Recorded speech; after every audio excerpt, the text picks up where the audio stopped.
वैसे तो गुड़हल परमानेंट फूलों वाला पौधा है या 12 महीने फ्लावरिंग करता रहता है, लेकिन गर्मियों में और बरसात के सीजन में इसमें बहुत ही अच्छी फ्लावरिंग होती है। इसमें बहुत अधिक संख्या में कलियां बनती हैं और फूलों का साइज भी बहुत ही अच्छा आता है। कलर भी फूलों का बहुत ही खिला हुआ होता है। लेकिन दोस्तों, अगर आपके गुड़हल के पौधे में अभी भी कलियां बनना स्टार्ट नहीं हुई हैं या फिर कलियां तो बनती हैं लेकिन खिलने से पहले गिर जा रहे हैं या आपके पौधे की ग्रोथ नहीं हो पा रही है, तो आज मैं एक ऐसे फर्टिलाइज़र के बारे में बताने वाली हूँ जो कि बिल्कुल फ्री का है और उसके इस्तेमाल से आपके गुड़हल के पौधे पे फूलों की बरसात होने लगेगी। तो दोस्तों, वह कौन-सा फर्टिलाइज़र है और उसका इस्तेमाल कैसे करना है, कैसे उसको बनाना है, संपूर्ण जानकारी मिलेगी इस वीडियो में, तो प्लीज़ वीडियो पर अंत तक बने रहें और अगर पसंद आए तो लाइक करें, शेयर करें और चैनल को अभी तक सब्सक्राइब नहीं किया है तो प्लीज़ चैनल को भी सब्सक्राइब करके बेल आइकन को प्रेस कर दें ताकि सारे अपडेट आपको मिलते रहें। नमस्कार दोस्तों, स्वागत है मेरे YouTube channel gardening with Poonam में। दोस्तों, अगर आपके गुड़हल के पौधे की ग्रोथ नहीं हो रही, आपने काफ़ी दिनों से लगा रखा है लेकिन ज्यों का त्यों पड़ा हुआ है, तो उसमें है पोषक तत्वों की कमी। जब नाइट्रोजन की कमी होती है तो पौधे की ग्रोथ नहीं होती है, ना ही पौधे में पत्तियों का विकास होता है और ना ही ब्रांचेज का विकास होता है। तो नाइट्रोजन की कमी से सारी समस्याएं होती हैं। लेकिन अगर आपका पौधा हरा-भरा है, उसमें ब्रांचेज भी हैं, पत्तियां भी हरी-भरी हैं, इसके बावजूद आपके पौधे में कलियां नहीं बन रही हैं, तो इसका कारण होता है कि इसमें पोटेशियम और फास्फोरस की कमी होती है। तो अगर आप अपने पौधे पर पोटेशियम, फास्फोरस और नाइट्रोजन युक्त खाद का इस्तेमाल करेंगे तो आपका पौधा ग्रोथ भी करेगा और उसमें फ्लावरिंग भी होगी, कलियां भी नहीं गिरेंगी और कलियां बनेंगी बहुत अधिक मात्रा में। इसके अलावा दोस्तों, गुड़हल के समुचित विकास के लिए और ढेर सारी फ्लावरिंग के लिए कई अन्य पोषक तत्वों की भी आवश्यकता होती है, जैसे calcium, magnesium, copper, iron, zinc वगैरह। तो इन सभी पोषक तत्वों को भी अपने पौधों को देना चाहिए। पोषक तत्वों के अलावा दोस्तों और कई ज़रूरी बातें होती हैं जो गुड़हल के पौधे के लिए आवश्यक होती हैं, जैसे धूप और पानी।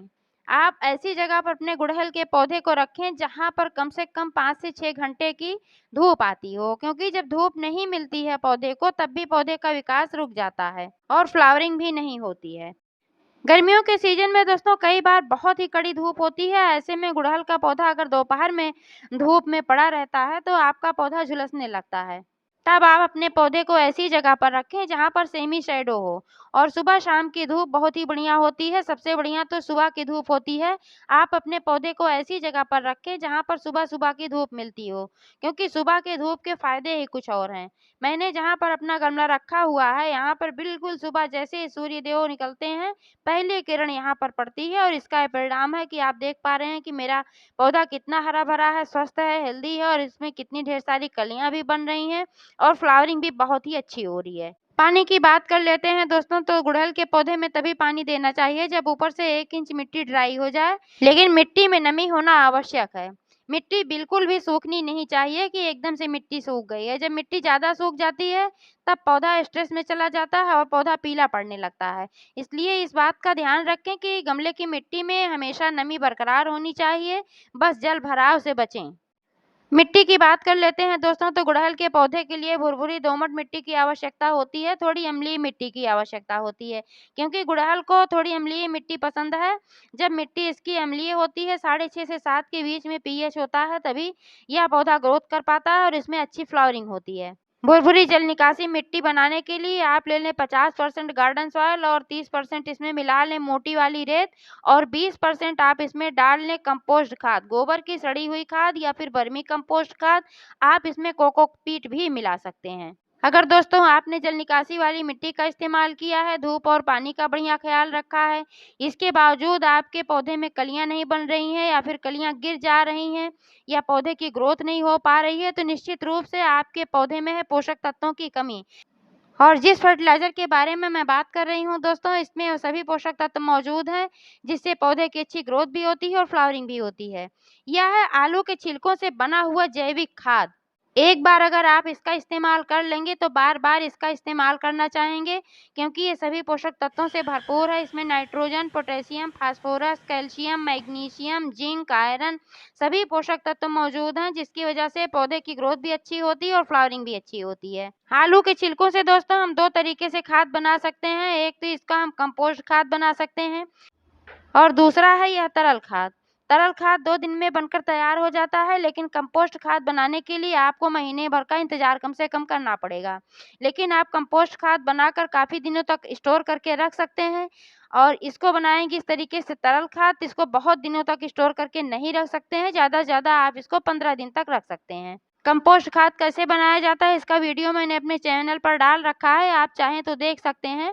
लेकिन आज मैं बात कर रही हूँ इसका लिक्विड फर्टिलाइज़र कैसे बनाया जाता है। इसके लिए 1 लीटर पानी लेना है और इसमें 2-3 मुट्ठी आलू के छिलके डालकर 2 दिनों के लिए ढककर छोड़ देने हैं और थोड़ी-थोड़ी देर पे यानी कि 2-3 घंटे पे इसको हिलाते रहना है। यह बहुत ही अच्छा तरल जैविक खाद बनकर तैयार हो जाता है। आप देख पा रहे हैं कि मेरा बहुत ही बढ़िया जैविक खाद बनकर तैयार हुआ है। 2 दिन पहले मैंने इसको रखा हुआ था। आलू के सभी पोषक तत्व इस पानी में उतर जाते हैं। उसके बाद आप आलू के छिलकों को इसमें से निकाल दें। चाहें तो आप इसको कंपोस्ट बना रहे हैं तो उसमें डाल सकते हैं, जैसे कि मैं इसमें डाल रही हूँ। अब जो यह पानी बचा है यही है लिक्विड फर्टिलाइज़र। यह बहुत ही पावरफुल है। इसको डायरेक्ट नहीं डालना है, इसको डाइल्यूट करना है। आप देख पा रहे हैं कि मैंने इस बाल्टी में पानी लिया है, जितना फर्टिलाइज़र है इसका 2 गुना पानी मैंने ले रखा है इसमें और इसी में मैं ये फर्टिलाइज़र मिलाऊँगी और फिर मैं इसको गुड़हल के पौधे में डालूँगी। दोस्तों, गुड़हल के पौधे में या किसी भी पौधे में खाद डालने से पहले आप इस बात का ध्यान रखें कि मिट्टी की गुड़ाई अवश्य कर लें। जब आप मिट्टी की गुड़ाई करते हैं तो जो फर्टिलाइज़र आप डालते हैं तो जड़ों तक पहुंचता है, तभी फ़ायदा मिलता है। अगर आप कंपोस्ट खाद डाल रहे हैं, इस तरीके से सूखी खाद कोई डाल रहे हैं तब भी गुड़ाई करना है और आप लिक्विड फर्टिलाइज़र डाल रहे हैं तब भी गुड़ाई करना है।